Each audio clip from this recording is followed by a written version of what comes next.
Evaluaciones sumativas para evitar trampas. La evaluación es un componente muy importante dentro de la enseñanza-aprendizaje.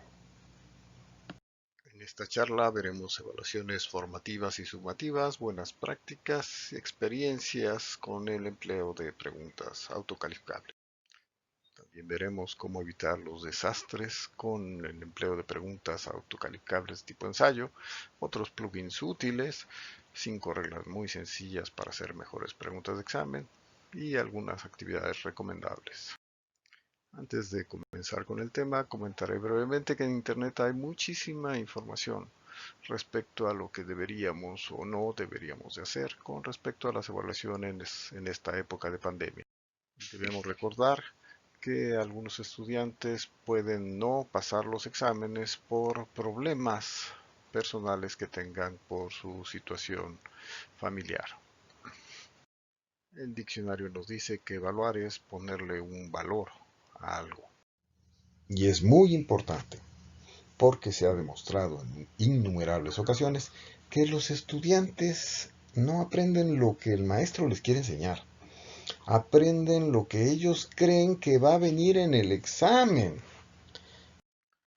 Una vez que aceptemos que los estudiantes prefieren estudiar lo que ellos creen que viene en el examen, podremos diseñar mejores evaluaciones.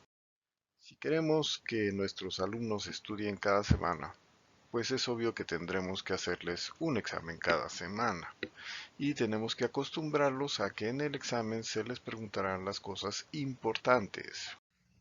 En una forma simplificada, diríamos que las evaluaciones pueden ser las sumativas, que son los exámenes tradicionales que nos dan una calificación, o pueden ser formativas, que conocemos como ejercicios de práctica, guías de estudio, exámenes de mentiritas o ensayos de examen, que le permiten al estudiante darse cuenta que también domina el tema y, en caso necesario, ponerse a estudiar lo que le hace falta.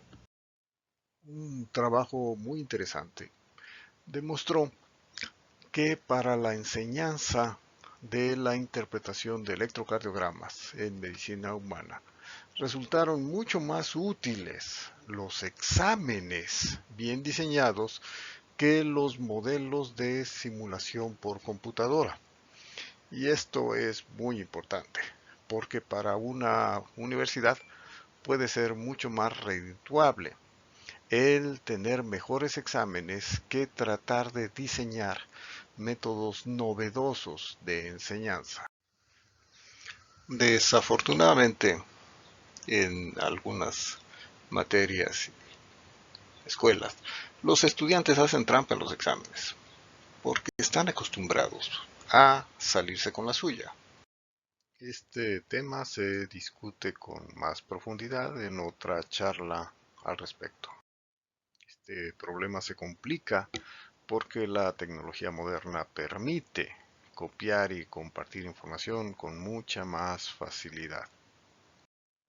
Desde luego que hay formas de evitar estos problemas asociados a la facilidad de copiar preguntas, lo cual se discute en otra charla. Hemos concluido el primer tema y ahora pasamos a las buenas prácticas.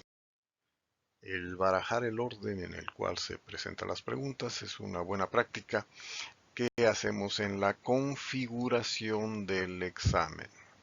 Y el barajar las opciones que se presentan en cada pregunta lo hacemos en la configuración del comportamiento de las preguntas. El mostrar solamente una pregunta por página es conveniente cuando se va a emplear un teléfono celular o una tableta y cuando nuestro servidor tiene un hardware limitado para de esta manera disminuir la carga al momento de los exámenes. También nos permitirá, en el caso de las tabletas, que podamos observar si estudiantes sentados contiguamente están viendo al mismo tiempo la misma pregunta, lo cual puede indicar o que la pregunta es muy difícil o que están tratando de pasarse información. En el caso del tiempo que tendrán disponible para realizar un examen, Se recomienda darles una ventana razonablemente pequeña para que empiecen y terminen el examen y una cantidad de tiempo en minutos suficiente para contestar, pero que no les alcance para proporcionarles información, compartir con otros estudiantes. Es muy importante configurar que cuando se agote el tiempo, los intentos que estén abiertos sean automáticamente enviados para que el alumno no pierda todo el examen y tenga 0 de calificación. El configurar el avance secuencial del examen obligará al estudiante a que conteste de una en una y en orden cada pregunta, porque una vez que avance a la página siguiente de la siguiente pregunta ya no podrá retroceder para contestar alguna pregunta que quedó pendiente. Esto definitivamente dificultará el que compartan información de preguntas durante un examen en el mismo tiempo.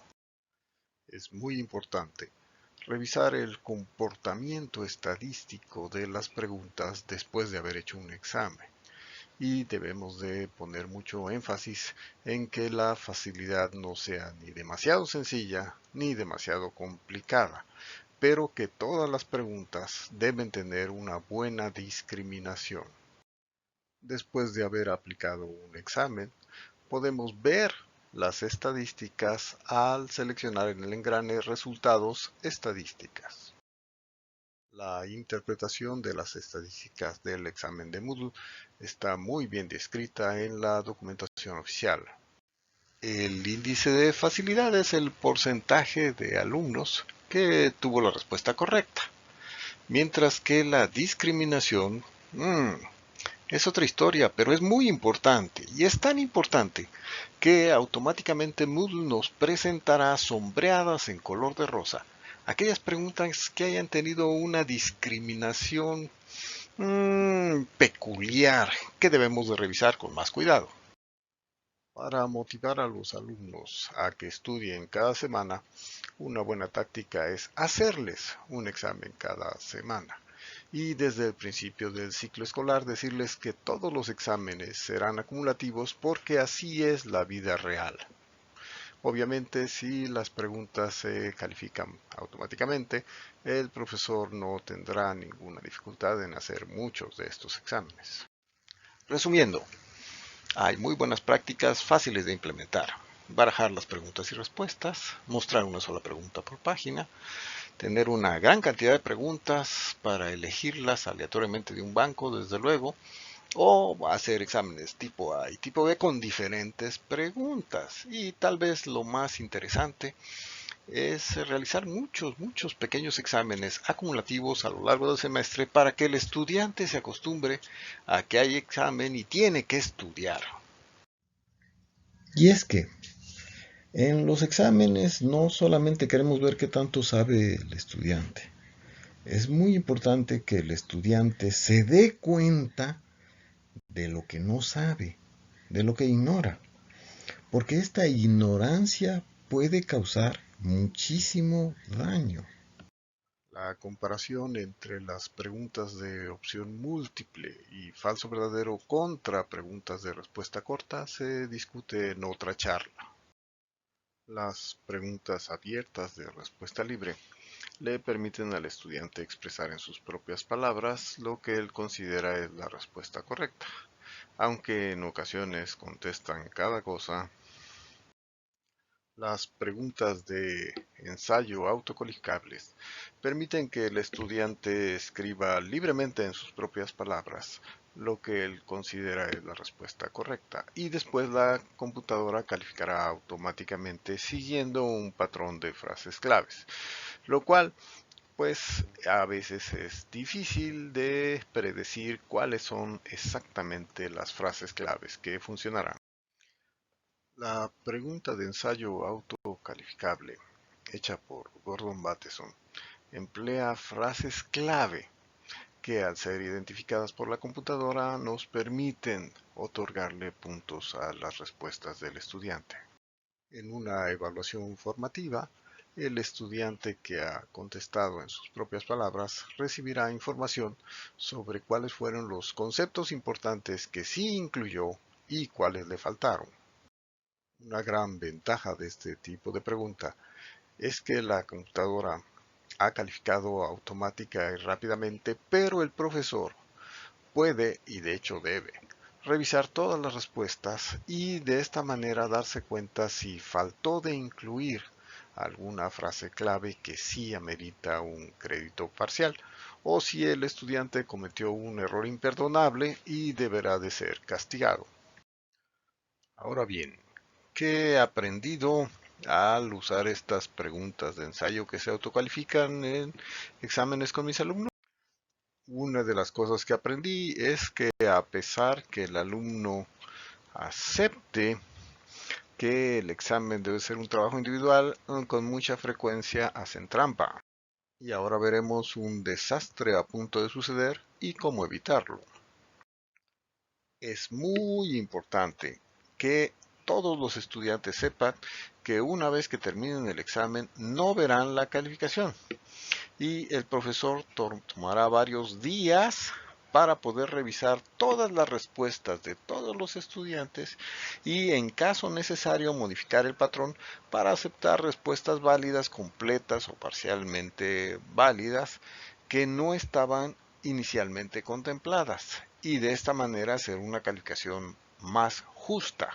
Es muy importante que la configuración inicialmente del examen no permitía que el alumno supiera ni su calificación ni cuáles preguntas tuvo correctas y cuáles incorrectas.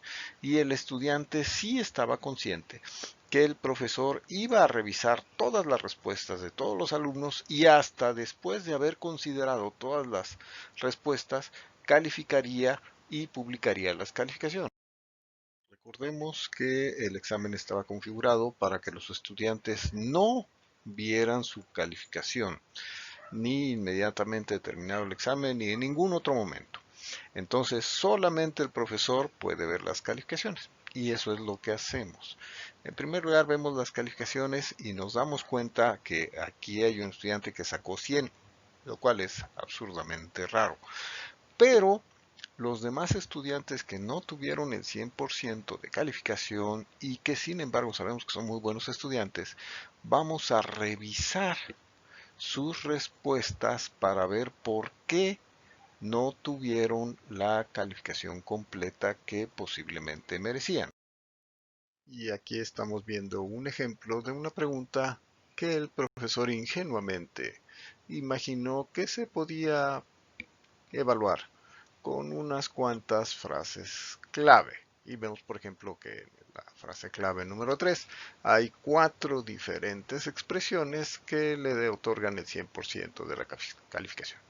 Sin embargo, al revisar las respuestas de los estudiantes, encontramos respuestas válidas que no estaban contempladas y tuvimos que añadir la frase clave 4 y luego la 5 y luego la 6 y así hasta llegar al número 13, lo cual nos indica que muy probablemente esta no sea una buena pregunta para evaluar con este sistema. Y esto está descrito con mayor detalle en otra plática relacionada.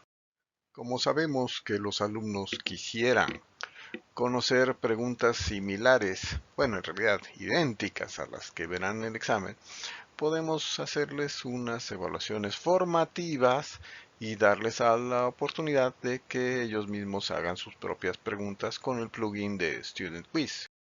En este Student Quiz, el profesor puede presentarles por primera vez a los alumnos estas nuevas preguntas de ensayo abierto autocalificables y puede ir viendo las respuestas de los estudiantes y modificando las frases claves que aportan puntos de calificación y de esta manera mejorar los reactivos.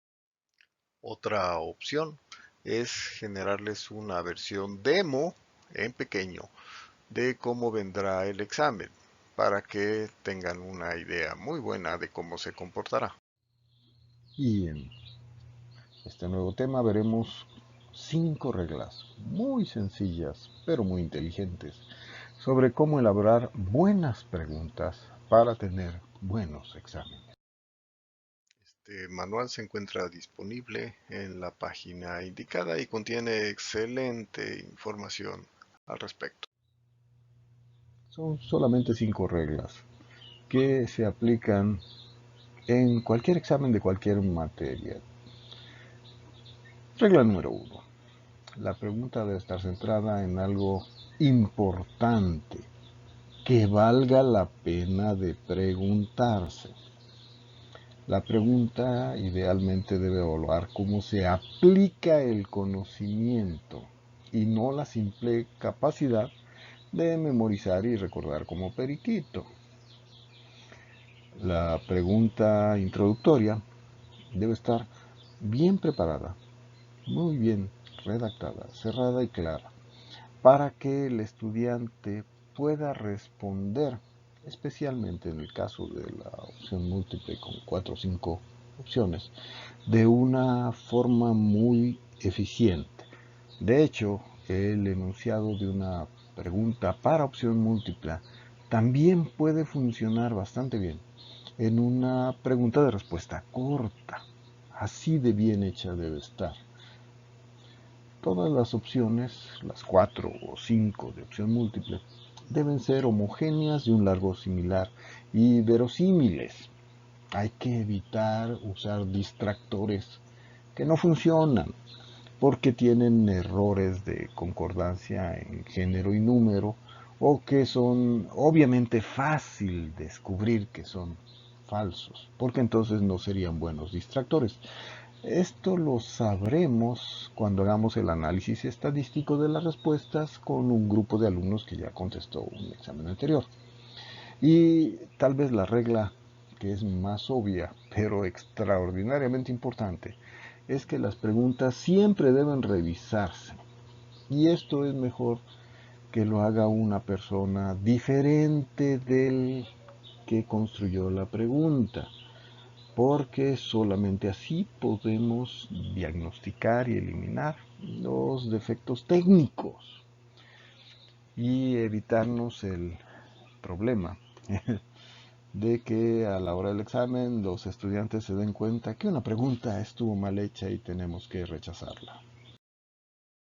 Y de esta forma hemos llegado al final de nuestra charla. Y la mejor manera de adquirir habilidades prácticas será practicando. Lo que se ha presentado en esta charla son simplemente algunas ideas que les sugerimos a los académicos que van a realizar o están realizando, han realizado exámenes con Moodle. Y desde luego sabemos que no todo les va a funcionar a todos, pero si no lo intentamos, nunca sabremos si funciona o no funciona.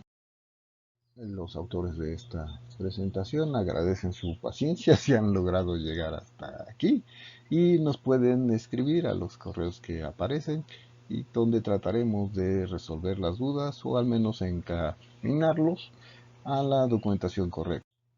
Desde luego, existe una gran cantidad de documentación actualizada y traducida al español, en gran parte por los autores de esta charla, sobre las preguntas y los exámenes, en donde hay inclusive tutoriales paso a paso para la gran mayoría de los temas discutidos y les recomendamos buscar en Google el sitio de moodle.org, buscar documentación y ahí en idioma español podrán encontrar todas las ligas para estos temas. Y de esta forma hemos llegado al final de esta presentación. Esperamos que les haya sido de utilidad. Y solo me queda desearles que sobrevivamos a esta pandemia y podamos algún día tener un feliz regreso a clases. Muchas gracias.